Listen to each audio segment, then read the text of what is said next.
नमस्कार आप सभी को। आज की वीडियो में आपका स्वागत है। आई होप कि आपके फेस्टिवल्स अच्छे रहे हों और फेस्टिवल्स के बाद अब बैक टू स्टडी। तो अब कमर कस लीजिए क्योंकि फेस्टिवल ओवर हो गए हैं, टाइम भी नज़दीक आता जा रहा है एग्ज़ाम का। तो शुरुआत करते हैं आज के क्लास की। आज जीआई सिस्टम का 5th डे है, लास्ट क्लास रहेगी जीआई सिस्टम की। उसके बाद हम नेक्स्ट सिस्टम पे मूव करेंगे कल से।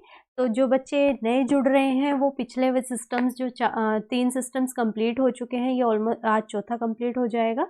वो आप प्लेलिस्ट में जाके वीडियोस देख सकते हैं। और अगर आपको पसंद आ रही है तो प्लीज़ लाइक कमेंट ज़रूर कीजिए, मुझे भी पता लगे कि कितना आउटपुट मेरा जा रहा है और आप कितना उसको इन कर पा रहे हैं अपने अंदर।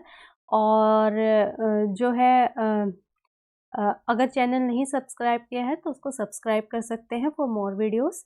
Please bear with me. Voice जो है आज इतनी ठीक नहीं है, लेकिन मतलब समझ आने लायक है, तो आप प्लीज़ बियर। चलिए स्टार्ट करते हैं। First question is, the nurse checks the ammonia level of the client with hepatic dysfunction who is receiving lactulose and notes that the level is 75 mcg per dl. What should the nurse do? Lactulose जो है, lactulose क्या करता है, ammonia जब hepatic dysfunction हो जाता है तो अमोनिया लेवल बढ़ जाता है। अमोनिया बढ़ने का क्या कारण है कि प्रोटीन जो है हमारा, जब हम प्रोटीन लेते हैं डाइट में तो प्रोटीन टूट के जो एंड प्रोडक्ट बनाता है वो अमोनिया बनाता है। अमोनिया को पोर्टल वेन लेके जाती है लिवर में, जहाँ पे ये कन्वर्ट होता है यूरिया में। ठीक है, फिर यूरिया किडनी तक जाता है और किडनी से ये क्या होता है, एक्सक्रीट होता है। तो ये हमारी प्रोसेस चलती रहती है। अब यहाँ पे क्या है कि जो हमारे लैक्टुलोज है वो हिपैटिक डिस्फंक्शन में अमोनिया बढ़ जाता है, ये पोर्टल वे अमोनिया यूरिया में कन्वर्ट ही नहीं हो पाता, जिसकी वजह से इसका लेवल बहुत ज़्यादा हाई हो जाता है और ये टॉक्सिक होता है बॉडी के लिए। इसकी नॉर्मल रेंज की बात करें तो 10 to 80 mcg पर dl होता है। और अमोनिया बहुत ज़्यादा बढ़ने पे लैक्टुलोज दिया जाता है। लैक्टुलोज क्या करता है, लैक्टुलोज हमारे इंटेस्टाइनल मोटिलिटी को बढ़ा देता है और जो इंटेस्टाइन के थ्रू जो है अमोनिया को एक्सक्रीट करता है बॉडी से। इस तरीके से वो बॉडी में अमोनिया का लेवल मेंटेन करने के कम करने के लिए यूज़ होता है। तो यहाँ देखिए कि लेवल 75 mcg पर dl है, जो कि हमने क्या देखा कि नॉर्मल रेंज में फॉल कर रहा है। तो क्या करना है, नोटिफाई द फिजिशियन, ज़रूरत नहीं है, रिकॉर्ड द फाइंडिंग, रिकॉर्ड करेंगे क्योंकि नॉर्मल है। Stop the lactulose and increase the dosage, ये नर्सिंग के हाथ में नहीं है, नर्सिस के हाथ में, ये as per order of the physician रहता है। लेकिन यहाँ एज पर क्वेश्चन जो है स्टेटस बरकरार है और नॉर्मल है, तो हम जो है कोई भी एक्शन नहीं लेंगे, बस डॉक्यूमेंट करेंगे, रिकॉर्ड करेंगे अपनी फाइंडिंग। ठीक है, तो बी राइट आंसर रहेगा। Next, the older client recently has been taking cimetidine. The nurse monitors the client for which frequent central nervous system side effect of this medication. H2 receptor blocker है cimetidine, और यहाँ पे जो है ranitidine जो होता है उसी की क्लास का है रेंटेक। तो यहाँ पे उससे क्या नर्वस सिस्टम का साइड इफेक्ट है, tremor, dizziness, confusion and hallucination. यहाँ पे जो रहता है वो जो है अगर ओल्डर पॉपुलेशन की बात करें और बहुत ज़्यादा सिमेटिडीन अगर कंज्यूम कर रहे हैं तो उनको कंफ्यूजन वाले सिम्टम, मेंटल फॉगिंग वाले सिम्टम जो है वो इन पेशेंट्स को आ सकते हैं। तो सी राइट आंसर रहेगा। Next, the client who uses NSAID's drug has been taking misoprostol. The nurse determines that misoprostol is having the intended therapeutic effect, which finding is noted. एक patient है जो NSAID ले रहा है उसको, और वो मिसोप्रोस्टोल भी ले रहा है, तो नर्स क्या डिटरमाइन करेगी कि मिसोप्रोस्टोल का कौन सा इफेक्ट बॉडी में आ रहा है। ठीक है, option A resolve diarrhoea, B relief of epigastric pain, C decrease platelet count and D decrease white blood cell count. जो non steroidal anti inflammatory drugs होते हैं NSAIDs, वो क्या करते हैं, म्यूकोजा इंजरी करने की टेंडेंसी रखते हैं। जो हमारी म्यूकोजल लेयर है वो उसको तोड़ सकते हैं।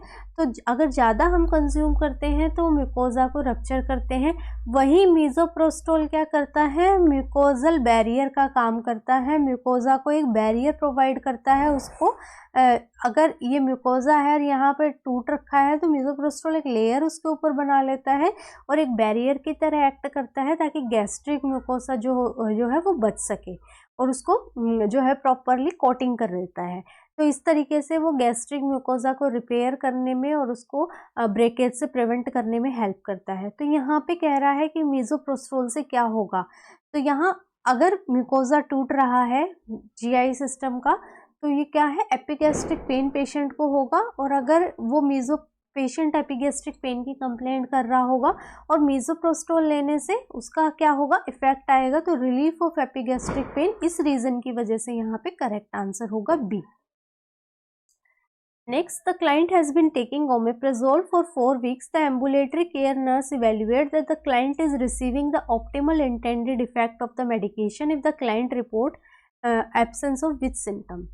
Omeprazole जो है जो प्रोटॉन पंप इनहिबिटर है, यहाँ पे वो पेशेंट ले रहा है और यहाँ पे जो है नर्स कैसे इवेल्युएट करेगी कि इसका इफेक्ट जो है आ रहा है।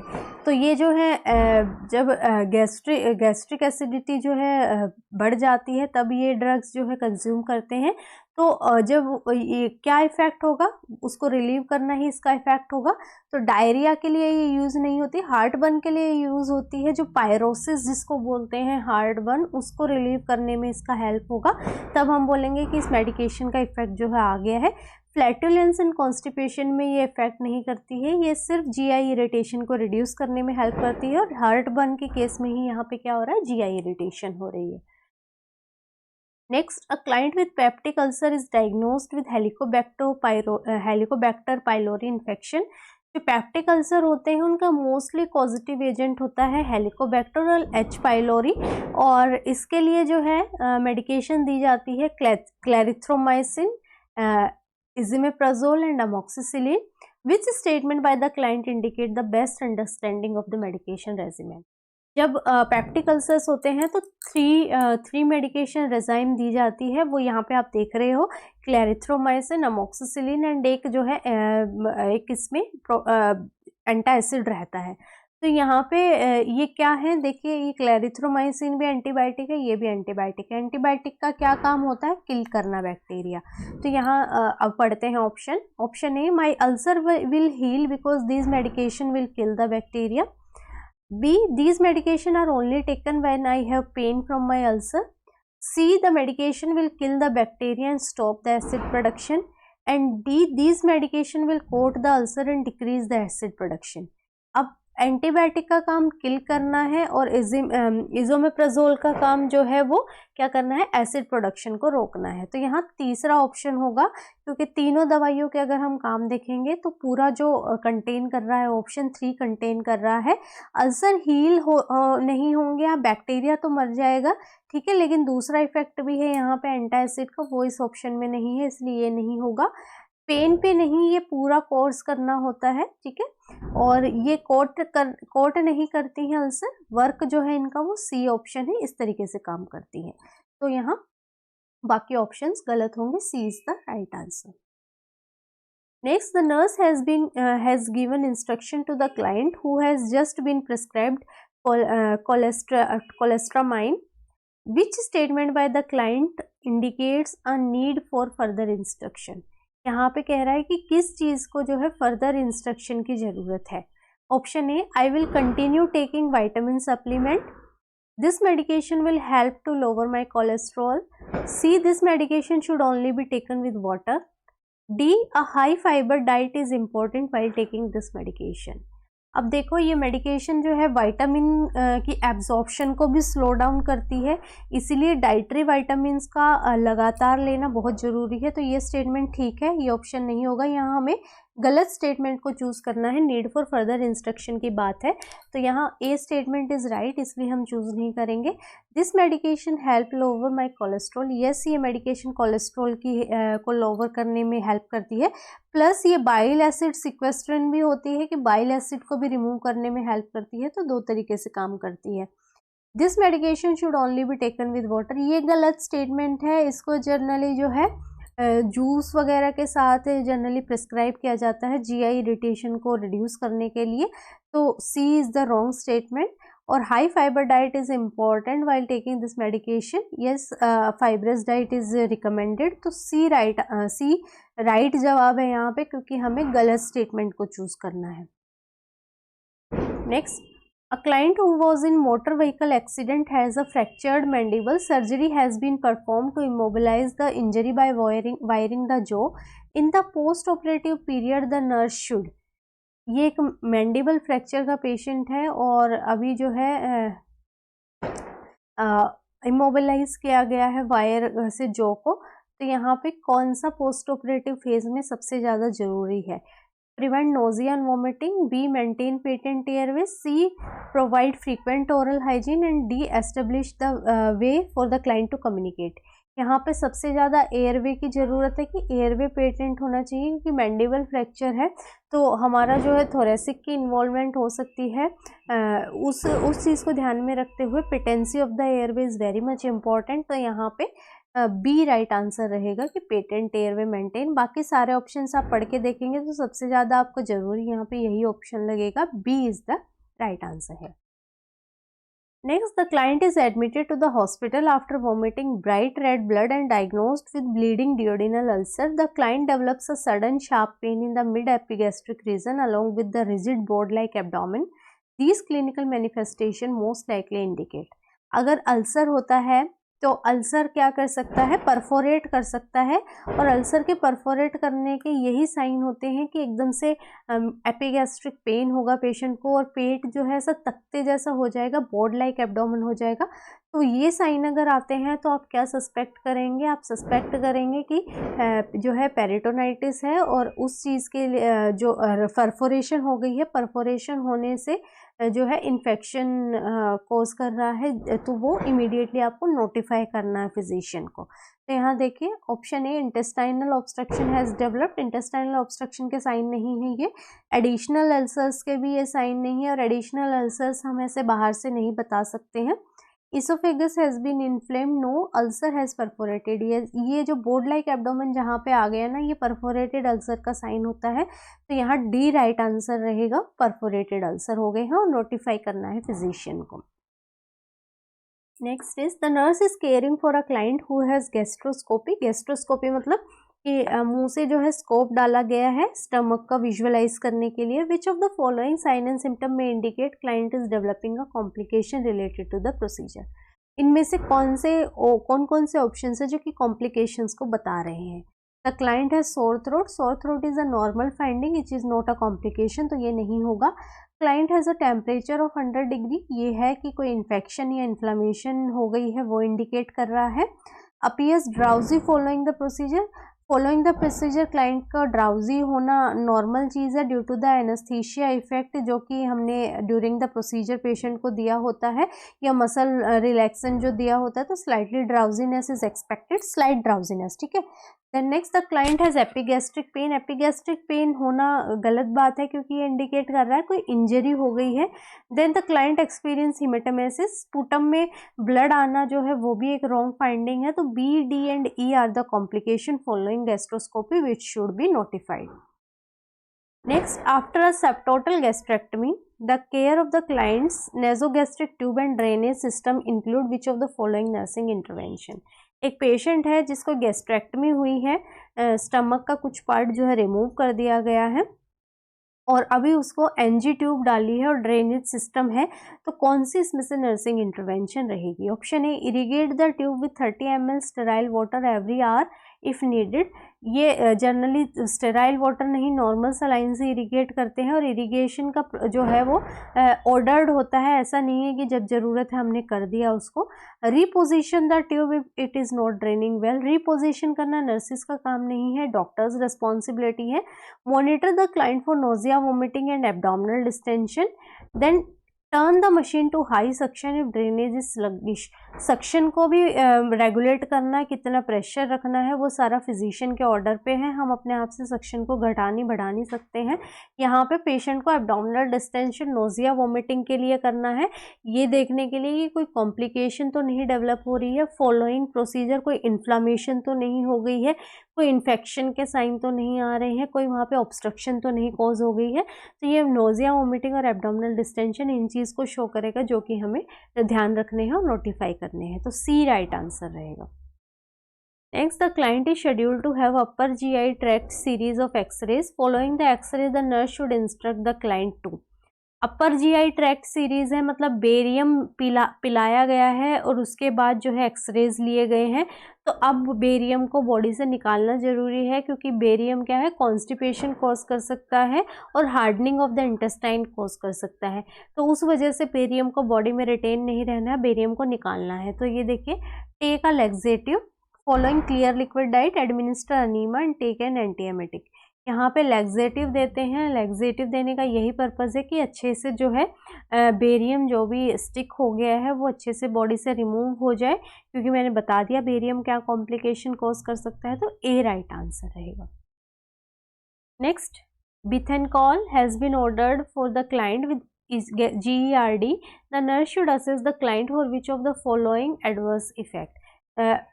GERD में क्या होता है, गैस्ट्रोइंटेस्टाइनल रिफ्लक्स में, कि जो लोअर इसोफेजियल स्फिंक्टर है, ठीक है, लोअर इसोफेजियल स्फिंक्टर वो लूज हो जाता है, जिसकी वजह से पूरा जो फूड मटेरियल है वो ऊपर की तरफ रिफ्लक्स होता है। यहाँ बिथेनकॉल से इसकी टाइटनिंग होती है, ये प्रॉपर जो है टाइटन करता है। तो इसका ये पर्पज़ है बिथेनकॉल का। तो ये ऊपर की तरफ खाने को नहीं आने देता। इसका साइड इफ़ेक्ट जो है इस ड्रग का यूरिनरी अर्जेंसी रहता है। ये जनरली इस ड्रग का एडवर्स इफेक्ट है। तो बी राइट आंसर रहेगा। और काम क्या करता है वो मैंने बता दिया आपको, कि इस तरीके से ये एक्शन करता है इस डिजीज़ में, ठीक है।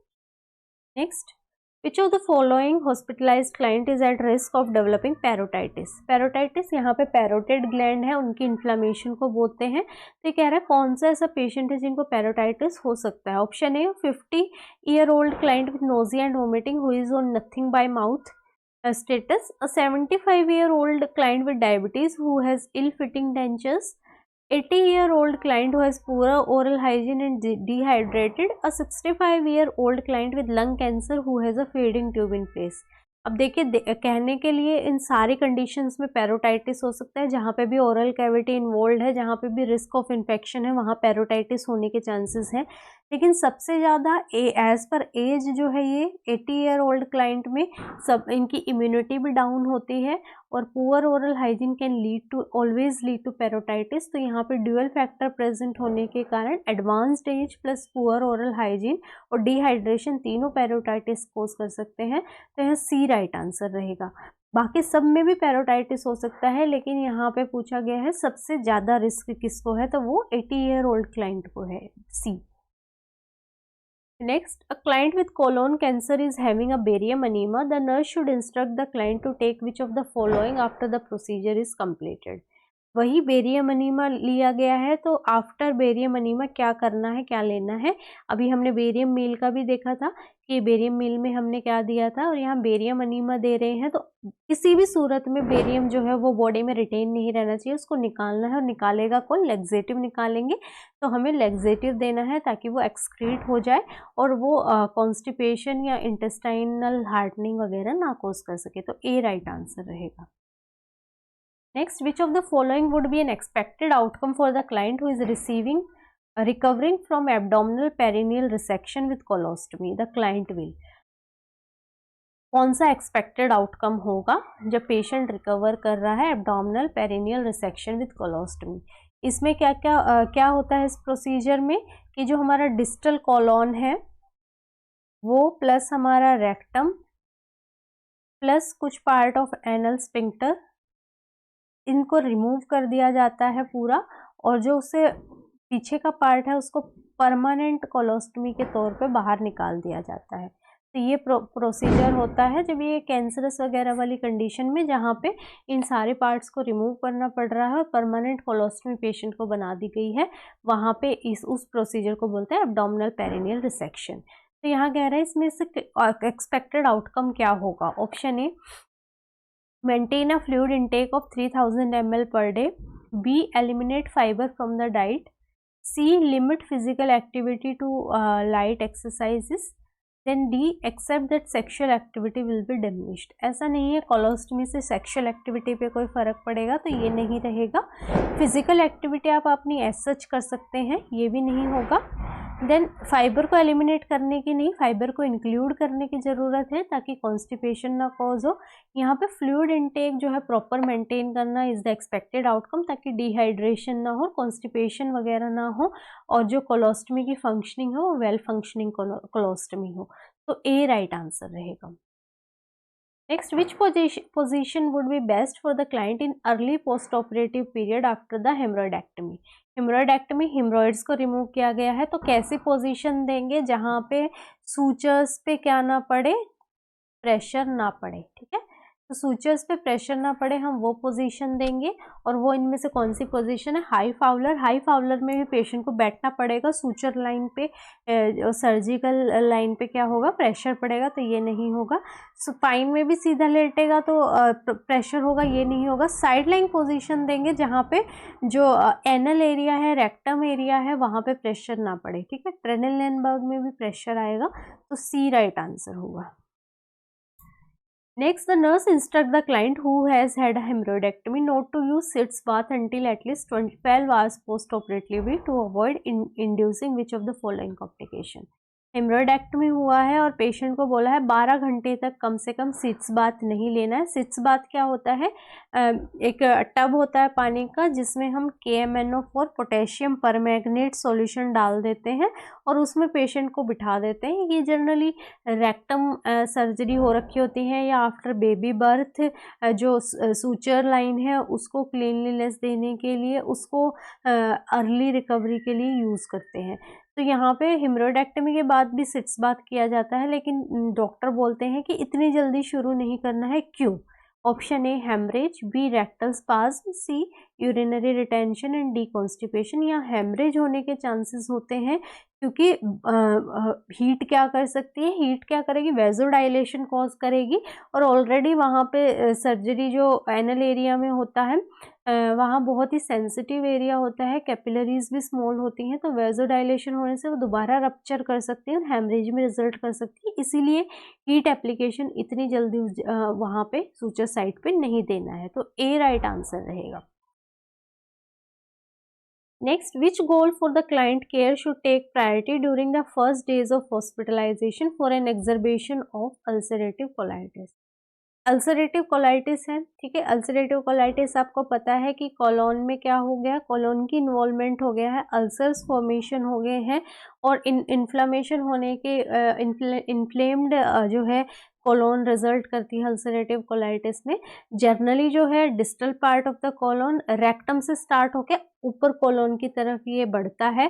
तो यहाँ पे पेशेंट को क्या होता है, डायरिया कॉज होता है क्योंकि सारा फ्लूइड जो है वो इंटेस्टाइनल स्पेस में आके डायरिया रिजल्ट होता है। तो जब एक्सर्बेशन एपिसोड होते हैं तो पेशेंट को सीवियर डायरिया के साथ patient abdominal pain, diarrhoea, cramps इनके साथ रिजल्ट करता है। तो यहाँ कह रहे हैं कौन सी प्रायोरिटी रहेगी? Option A, promoting self care and independence. ये तो बाद की बात है, जब सिम्टम रिलीफ होंगे तब हम सेल्फ केयर वगैरह सिखा सकते हैं। Managing diarrhoea, managing diarrhoea is the right answer क्योंकि डायरिया मैनेज करेंगे तभी सही होगा। डिहाइड्रेशन वगैरह ये सारे सिम्टम्स पेशेंट के नहीं आएंगे। मेंटेन एडिक्वेट न्यूट्रिशन, ये सिम्टम्स के बाद के हैं, करना सब कुछ है लेकिन सबसे पहले हमें सिम्टोमेटिक रिलीफ देना है क्योंकि यहाँ पे एक्सर्बेशन है, अभी पूरे पीक पे है अपने अल्सरेटिव कोलाइटिस के सिम्टम्स, तो हमें उनको रिलीव करना है ताकि पेशेंट को सिम्टोमेटिक रिलीफ मिले और उसके बाद आपकी कोई दूसरी बातें सुनने के सक्षम हो पेशेंट। ठीक है, rest and comfort is also important but after this, तो बी राइट आंसर रहेगा। Next, the newly diagnosed with ulcerative colitis who has been on steroids, ask the nurse why steroids are prescribed. The nurse should tell. एक patient है जिसको ulcerative colitis से steroids दिए गए हैं, तो पूछ रहा है स्टेरॉइड्स क्यों दिए गए हैं। Option A, ulcerative colitis can be cured by use of steroids. B, steroids are used in several severe flare-ups because they can decrease the incidence of bleeding. C, long-term use of steroids will prolong periods of remission. And D, the side effect of steroids outweighed their benefit to the client with ulcerative colitis. Steroid देने का यही मतलब होता है कि क्या कर रहा है, वो इन्फ्लामेशन को रिड्यूस कर रहा है, जिसकी वजह से ब्लीडिंग भी रिड्यूस होगी। और जब बहुत सीवियर एपिसोड्स हो रहे होते हैं तब स्टेरॉइड्स दिए जाते हैं, इसीलिए कि ताकि ब्लीडिंग जो हो रही है वो रिड्यूस हो सके, इन्फ्लामेशन रिड्यूस होने के कारण। तो बी राइट आंसर रहेगा। Next, the client who has ulcerative colitis has persistent diarrhea. He is thin and lost 12 pounds since the exacerbation of colitis. Which of the following will be most effective in helping the client meet the nutritional need? एक patient है जिसको लगातार diarrhoea हो रहा है, उसने लगभग जो है 12 पाउंड के अराउंड अपना वेट लूज कर लिया है, बहुत पतला हो गया है। तो कौन सा इसमें से मोस्ट इफेक्टिव होगा उसकी न्यूट्रिशनल नीड को पूरा करने के लिए? Option A, continuous enteral feeding. यहाँ पे जब अल्सरेटिव कोलाइटिस की बात आती है तो हमें क्या करना है, रेस्ट प्रोवाइड करना है कोलोन को, और इसमें से रेस्ट कौन सा दे रहा है? टीपीएन ही ऐसी चीज़ है जो कि रेस्ट दे सकता है कोलोन को और उसको हील करने में हेल्प कर सकता है। तो सी राइट आंसर रहेगा। Next, which of the following diet would be most appropriate for the client with ulcerative colitis?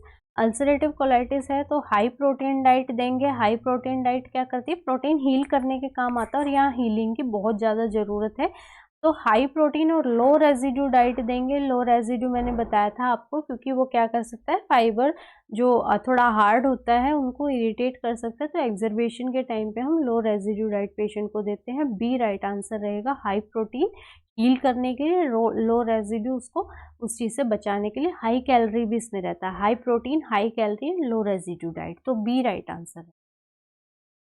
Next, the client who has history of Crohn's disease is admitted to the hospital with fever, diarrhea, cramping, abdominal pain, weight loss. The nurse should monitor the client for. एक patient है जिसको क्रॉन्स disease है। क्रॉन्स disease क्या होता है? वही ulceration वाली condition है, इन्फ्लामेशन वाली कंडीशन है, लेकिन वो माउथ से लेके एनस तक किसी भी जीआई ट्रैक्ट के भाग में हो सकती है। तो यहाँ पे ये सिम्टम्स आ रहे हैं पेशेंट को, तो किस चीज़ के लिए मॉनिटर करेंगे? डायरिया है और जो है डायरिया में क्या होता है, पोटेशियम सारा निकल जाता है, हाइपोकैलेमिया होता है, और हाइपोकैलेमिया अगर हो रहा है तो क्या हो सकता है, कार्डियक अरेस्ट वगैरह आने के चांसेस हो सकते हैं, तो उस चीज़ के लिए मॉनिटर करना बहुत ज़रूरी है। तो डायरिया के केस में ऑलवेज हाइपोकैलेमिया विल अकर, तो यहाँ पे हाइपोकैलेमिया के लिए मॉनिटर करेंगे सी। हाइपर एल्ब्यूमिनिया नहीं होगा, यहाँ हाइपो होगा।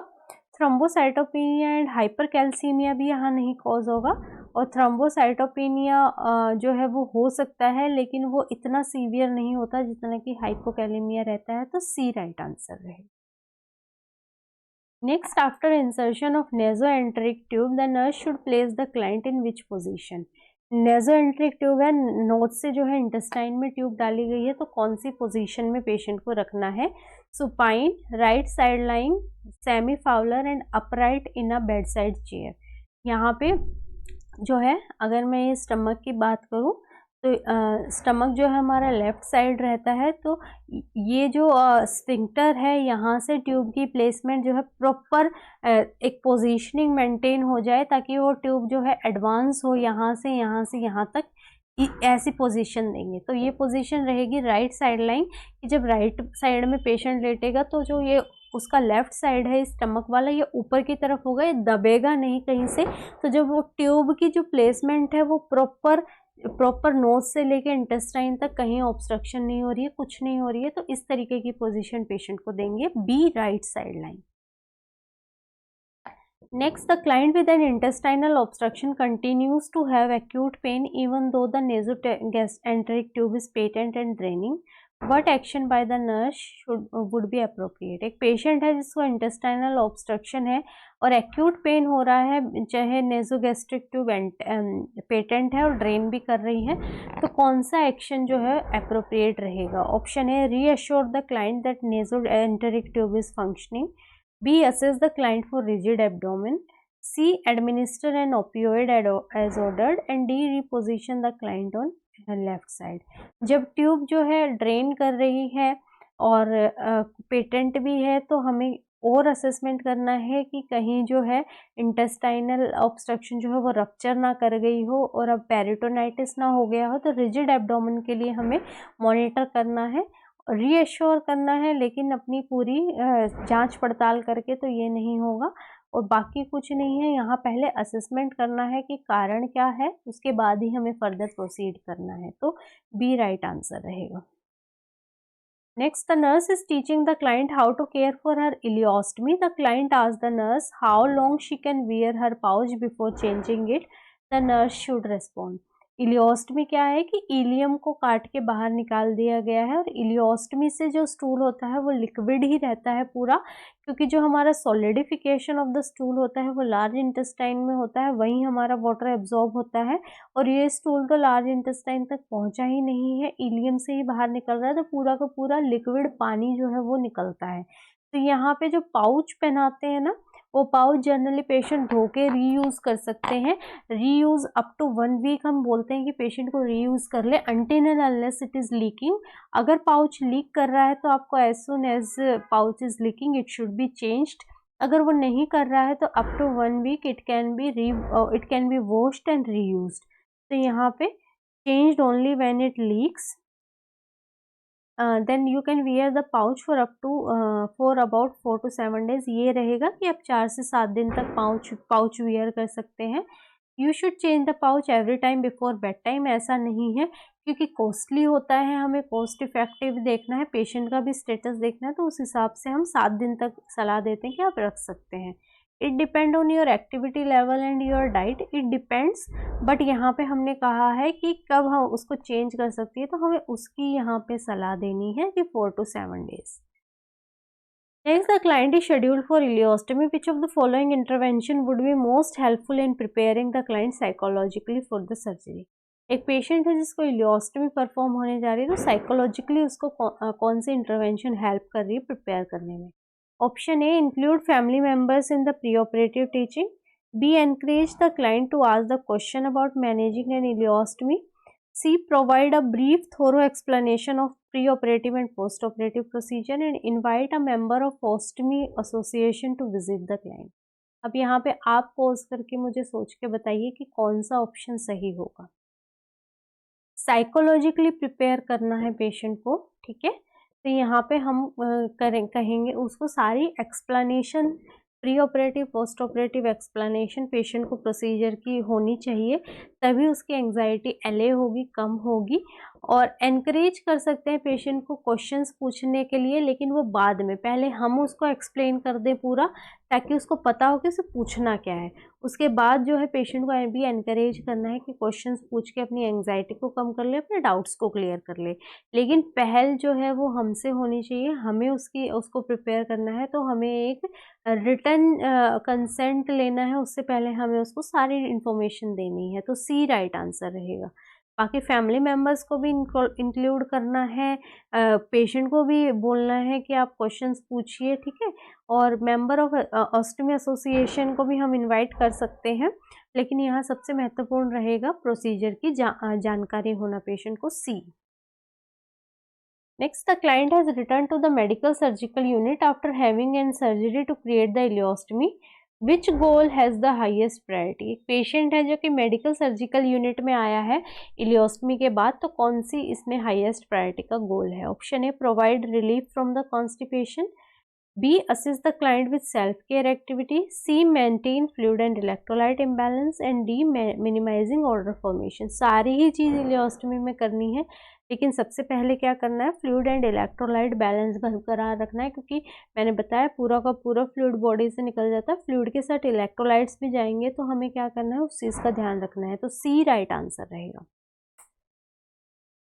Next, the nurse should instruct the client with an ileostomy to report which of the following signs and symptom immediately. एक पेशेंट है जिसको ileostomy है, तो इनमें से कौन से साइन एंड सिम्टम्स को इमीडिएटली इन्फॉर्म करने के लिए बोलेंगे. Option A, passage of liquid stool from the stoma. This is the normal finding and should not be informed.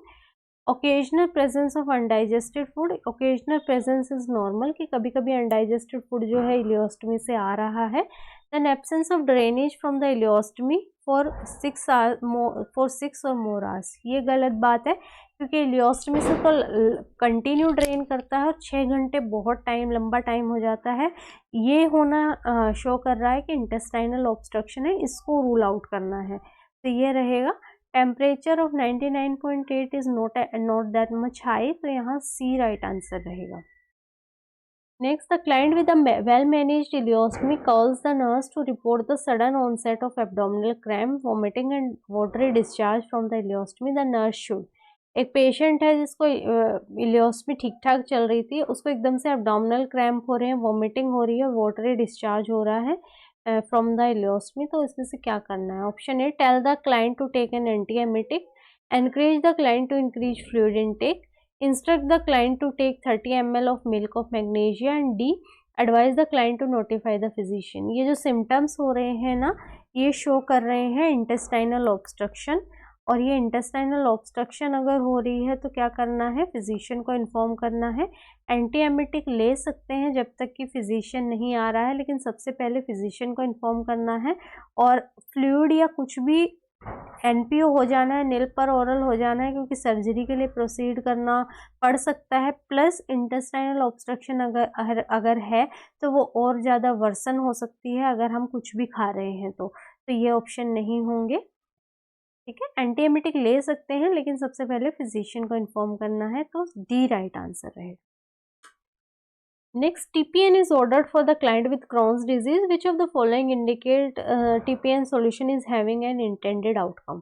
TPN दे रहे हैं Crohn's disease के साथ, तो इनमें से कौन सी चीज शो कर रही है कि वो अपना intended outcome दे रहा है? Option A, there is increased cell nutrition. The client does not have metabolic acidosis. The client is hydrated. The client is in negative nitrogen balance. TPN का एक बैलेंस डाइट देना है. यहाँ पे मेटाबॉलिक एसिडोसिस को correct करने के लिए TPN नहीं दिया जाता है. हाइड्रेशन पर्पस से भी TPN नहीं दिया जाता, न्यूट्रिशन पर्पस से दिया जाता है. नेगेटिव नाइट्रोजन बैलेंस प्रोटीन को रेगुलेट करने के लिए भी नहीं दी जाती है. ये वेल बैलेंस्ड रहता है, तो ये भी नहीं होगा. सेल न्यूट्रिशन को इंक्रीज करना is the expected outcome. Next, the client is receiving TPN solution. The nurse should assess the client's ability to metabolize the TPN solution adequately by monitoring for which of the following sign. TPN दे रहे हैं, TPN में जो है glucose level ज़्यादा होता है, और अगर वो अच्छे से मेटाबोलाइज हो रहा है TPN, तो पेशेंट को hyperglycaemia during the TPN administration का होना लाजमी है, क्योंकि वो अच्छे से मेटाबोलाइज होकर ग्लूकोज ज़्यादा रिलीज कर रहा है. तो उसके लिए हम इंसुलिन भी TPN में डाल के दे देते हैं कई बार. तो यहाँ हाइपरग्लाइसीमिया का होना ये शो कर रहा है कि मेटाबोलाइज प्रॉपरली हो रहा है. D. Next, the nurse is aware the diagnostic test typically ordered for acute diverticulitis do not include a barium anemia. The reason for that is the barium anemia. Diverticulitis का क्या मतलब है कि जो intestine है वो कहीं कहीं से आउट पाउचिंग होगी. इस तरीके से पाउच बन गए हैं छोटे छोटे, और इनमें जो है इन्फ्लामेशन इन्फेक्शन हो गया है. तो यहाँ पे कह रहा है कि बेरियम अनीमा क्यों नहीं देना है. Option A, can perforate a intestinal abscess, would greatly increase the client pain, is of minimal diagnostic value in diverticulitis, is too lengthy procedure for the client to tolerate. Barium enema जो है barium enema दे सकते हैं, और ये इसका diagnostic procedure भी है. लेकिन बेरियम अनीमा हम तब देते हैं जब इन्फ्लामेशन और इन्फ्लामेशन के साइन या इन्फेक्शन नहीं दिखाई देता है. अगर इन्फ्लामेशन के टाइम पे बेरियम अनीमा दे दिया तो ये क्या कर सकते हैं? रप्चर हो सकते हैं. तो यहाँ पे क्या है? परफोरेट एंड इंटेस्टाइनल एब्सेस के नकर ये इंक्रीज बेरियम अनीमा इंक्रीज करेगा पेन, ऐसा नहीं है. Minimal diagnostic value is very high.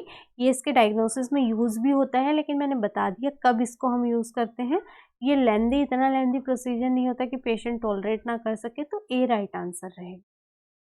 Next, the nurse is providing wound care to the client one day after appendectomy. The drain was inserted. Which action should the nurse perform when providing wound care? एक patient है जिसको appendectomy किया गया है, appendix को remove किया गया है, इंसिजनल एक ड्रेन लगाई गई है, तो कौन सा एक्शन वुंड केयर के टाइम पे परफॉर्म करना है? Option A, remove the dressing and leave the incision open to the air, बिल्कुल भी नहीं। Remove the drain if wound drainage is minimal, ये हमारा नर्सिंग रिस्पॉन्सिबिलिटी नहीं है। Gently irrigate the drain to remove the exudate, irrigation में हमेशा बता रही हूँ फिजिशियन ऑर्डर पे होता है, ऐसे ही हम अपने आप से इरीगेट नहीं कर सकते हैं।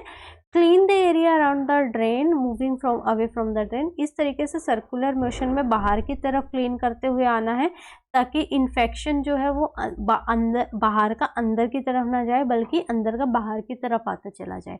तो यहाँ डी राइट आंसर रहेगा। Next, after an inguinal herniorrhapy, the nurse should assess the client carefully for which of the following complication. Inguinal hernia repair हुआ है तो कौन सी कॉम्प्लिकेशन के लिए देखना है? Hypostatic pneumonia, deep vein thrombosis, paralytic ileus and urinary retention. ये generally urinary retention cause करता है to the possible injury to the urethra. ये मेल्स में जनरली ज़्यादा होता है बजाय कि फीमेल्स, तो डी राइट आंसर रहेगा। Next, the nurse discovered that the client's TPN solution was running at an incorrect rate and 2 hours behind the schedule. Which action is most appropriate? एक nurse है जो कि देख रही है कि टीपीएन सॉल्यूशन जो है वो अपने टाइम से पीछे चल रहा है, तो क्या करना है? देखिए, टीपीएन सॉल्यूशन जब पीछे चलता है तो कभी भी ना तो उसकी रेट को हम बढ़ाते हैं क्योंकि सर्कुलेटरी ओवरलोड कॉज कर सकता है, ना ही हम क्या कर सकते हैं कि उसको फ्लश करके कर सकते हैं, ना ही हम डबल कर सकते हैं, कुछ नहीं कर सकते हैं। हमें क्या करना है, सेम रेट पे कंटिन्यू करते हुए फिजिशियन को इन्फॉर्म करना है, फिजिशियन के ऑर्डर का वेट करना है। तो यहाँ पे डी राइट आंसर रहेगा, ठीक है, बाकी कोई भी नहीं करना है। Next, on the second day following an abdominal perineal resection, the nurse notes the wound edges are not approximate and one half the incision is torn apart. The nurse should immediately take which action? ये कह रहा है कि abdominal perineal resection है और जब suture किया गया था, अब जो है सूचर खुल गया है और अंदर के और जो है ऑर्गन विजिबल हो रहे हैं, टॉर्न अपार्ट हो गया है। तो क्या करना है? इसको हम क्या बोलते हैं? डेहिसेंस बोलते हैं, जहाँ पे जो सूचर्स एजेस हैं वो अपार्ट हो जाते हैं। तो अब इस केस में क्या करना होता है? कुछ नहीं करना है, यहाँ पे फ्लश करना है नहीं, एब्डोमिनल बाइंडर नो, यहाँ स्टेराइल ड्रेसिंग से उसको कवर करना, नॉर्मल सलाइन से फिजिशियन को इन्फॉर्म करना है। तो सी राइट आंसर रहेगा। Next, the client has open cholecystectomy with bile tube exploration. Following surgery, the client has T-tube. To evaluate the effectiveness, the nurse should. Bile duct में T tube डाला है उसकी पिटेंसी को maintain करने के लिए cholecystectomy के बाद, तो क्या इफेक्टिवनेस देखने के लिए क्या देखेंगे? Option A, irrigate the tube with 20 ml NS every 4 hourly, unclamp the tube and empty the content, assess the color and amount of drainage and monitor the multiple incision sites. यहाँ बार बार irrigate करने की ज़रूरत नहीं है और इसको हम अनक्लैम्प करके खाली भी नहीं करते हैं। कलर देखना है जो कि ब्राउनिश ग्रीनिश होना चाहिए और अमाउंट ऑफ ड्रेनेज देखना है, देन यही राइट आंसर रहेगा और इसको रिकॉर्ड करते रहना है। Next, the client has amylase level 450. Normal amylase level generally 23 to 85 रहता है, ठीक है, यूनिट्स पर litre. Lipase level 0 to 160 units पर लीटर रहता है। यहाँ दोनों बहुत ज़्यादा बढ़े हुए हैं और ये जो है the clients mid epigastric pain, ये मिड एपिगैस्ट्रिक पेन भी है नोजिया और वॉमिटिंग के साथ। तो ये क्या शो कर रहा है? पैनक्रेटाइटिस शो कर रहा है। ये कह रहा है कौन सी असेसमेंट हेल्प करेगी कि इसकी सीवियरिटी को डिटरमाइन करने के लिए? Ranson's criteria, vital sign, urinary output, Glasgow coma. ये रेंसन्स क्राइटेरिया होता है एक जो पेरिटोनाइटिस के केस में यूज करते हैं। यहाँ पे एक तो ऑन एडमिशन पेशेंट की कुछ क्राइटेरियाज की जांच की जाती है, ठीक है, और दूसरा रहता है कि आफ्टर 48 आवर्स जो है कुछ क्राइटेरियाज होते हैं जिनकी जांच की जाती है। तो इनके बेसिस पे हम पेरिटोनाइटिस की सीवियरिटी जो है वो डिटरमाइन कर सकते हैं। यहाँ जैसे रहता है ग्लूकोज, LDH रहता है, AST रहता है, ठीक है, और WBC काउंट रहता है, ये ऑन एडमिशन किए जाते हैं। उसके बाद जनरली कैल्शियम, हीमेटोक्रिट, ये अलग अलग क्राइटेरिया, बहुत सारे क्राइटेरिया रहते हैं। ऑक्सीजन, ये इस तरीके के जो हैं ये बाद में किए जाते हैं आफ्टर 48 आवर्स। इसको बोलते हैं रेंसन क्राइटेरिया। पैनक्रेटाइटिस के लिए ये यूज होता है। तो ए राइट आंसर है। Which of the following medication for the nurse question for the client with acute pancreatitis? Option A furosemide, B imipenem, C morphine and D famotidine. यहाँ पे फ्यूरेसिमाइड generally pancreatitis में नहीं देते हैं बिकॉज ये hepatic dysfunction cause कर सकता है, और ऑलरेडी पैनक्रेटाइटिस है, हिपैटिक डिसफंक्शन भी हो गया तो यहाँ पे बहुत गड़बड़ हो जाएगी, इसलिए फ्यूरेसिमाइड इज कॉन्ट्रा इंडिकेटेड ऑलमोस्ट। तो यहाँ ए राइट आंसर है। Next, pancreatic enzyme replacement are ordered for chronic pancreatitis. When should the nurse instruct the client to take them for most therapeutic effect? Pancreatic enzyme को replace किया गया है, मतलब pancreatic enzymes जो है वो by mouth दे रहे हैं पेशेंट को या by injectable दे रहे हैं, तो कब उनको देना है? pancreatic enzyme क्या करते हैं, जो हम फूड इनटेक कर रहे हैं उसको डाइजेस्ट करने में हेल्प करते हैं। तो वो कब देने हैं? फूड के साथ ही अगर हम देंगे तभी फायदा होगा। तो यहाँ बी राइट आंसर रहेगा कि with each meal and snack जो है हमें देना है।